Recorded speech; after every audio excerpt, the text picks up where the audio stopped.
We're on? all set. All the way off? It is glare. It is a glare? Mhm.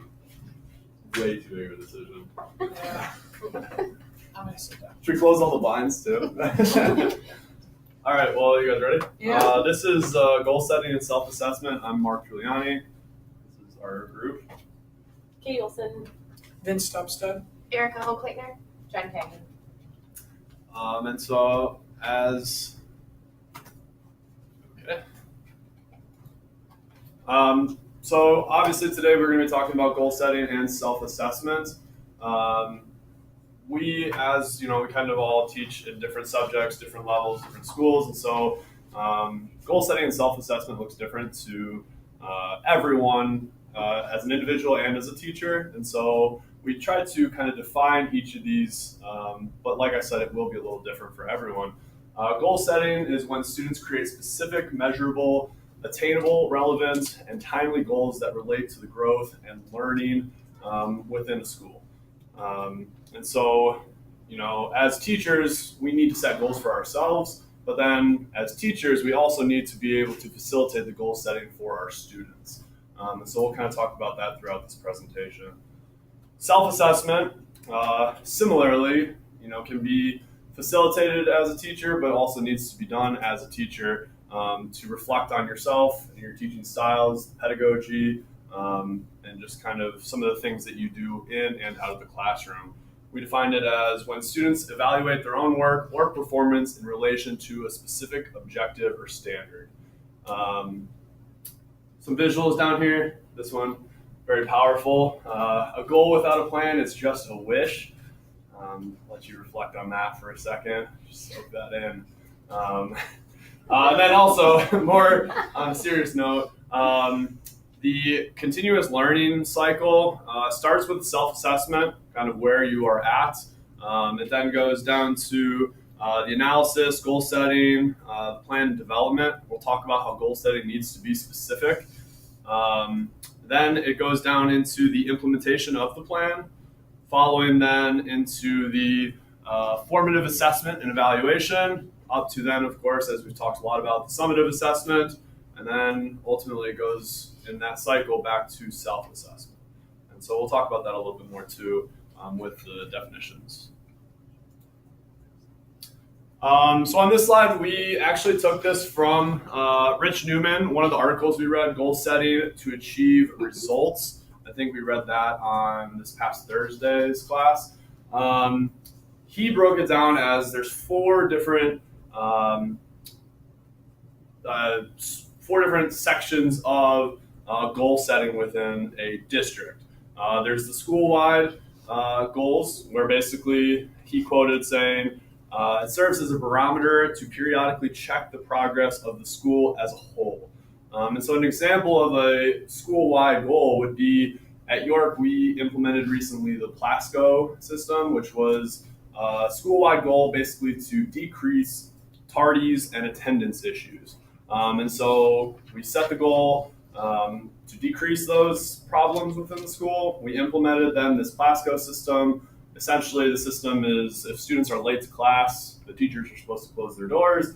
Students then need to go get a PLASCO pass, which then ultimately kind of keeps track of all the tardies within the school. And so we kind of saw at the beginning when we got the PLASCO system, you know, we saw a ton of tardies, and as the year went on, we started to see a decrease in those tardies, and therefore, you know, I think maybe ask some of the York teachers, that goal was then met because those went down. A grade level goal, allow each grade to target efforts based on identified areas of growth. And I think... So for a grade level goal, we were talking about PBIS, if anyone uses PBIS at their school, and how at our school we have the general tickets, we're the Eisenhower Generals, and so 6th grade is trying to reach a certain goal, 7th grade is trying to reach a certain amount, and 8th grade. And then there's a certain specific date that they have to try and get their number by. It's charted. Every week there's an update, and whichever grade level gets to their goal first, there's a reward.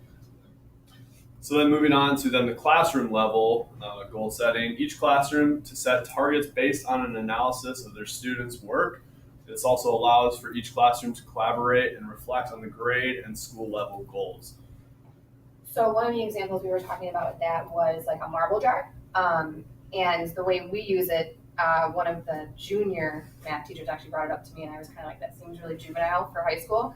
But I started using it with my freshmen, and once they filled up the jar, they get to like pick a reward. And I will see them like, well, why does third period have more marbles than us? And we kind of like talk about at the beginning, like different things that will get them a marble. So like everyone has their homework that day. People were taking notes, paying attention, asking questions. And so like at the end of class, I've got a lot of students like, Miss Cagney, we need a marble today. Like we didn't get a marble yesterday. Like we need one for yesterday too. So that actually has really worked with my freshmen. So then continuing down, we move to individual goals, which this definition only refers to students, but of course, like I mentioned, it should be used as teachers as well. But students or teachers set goals based on their own areas of need. And then, so for my class, my seniors, what they do is they create their own workout plan based on what they want to improve on. So that way they don't have to do things that they necessarily don't want to do or they don't find necessary. So they're like a little bit more attached with their goals, and it seems like they give a lot better effort because it's something that they want to work on, and so they can set their own individual goals because we have a wide range of ability and goals out there. So those are the four, according to Rich Newman, the four levels of goal setting. Self-assessment, though, occurs within the individual level. Administrators, teachers, and students alike should participate in this activity regularly. And so like an example for that is in my middle school, we use reading and writing workshops. So we do like individual one-on-one conferences pretty often. So I'll meet with a student, we'll go over like their writing or their reading strategy that they're working on, and we kind of look at like a rubric and see like where they are on that rubric so far, so we can kind of assess it together and kind of find out where they're at on that rubric. And then from there, they can take that rubric back with them and kind of go back in to kind of see how they can get to the next level. So kind of get into that next point in the rubric. So we're kind of assessing it. So they learn that skill of how to like assess it themselves, but they're getting the support from me. And then eventually we're trying to get them to that point where they can self-assess by themselves.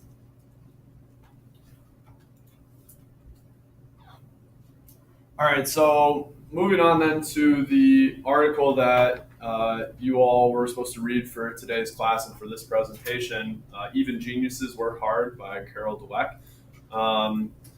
What we would like you to do, we're going to kind of break apart for just a minute. We want you to talk with the person next to you about the article, keeping in mind these three main questions. What was your main takeaway from the article? How do you think the article relates to goal setting? And any additional questions that you have after reading this article. We'll give you about 5 minutes.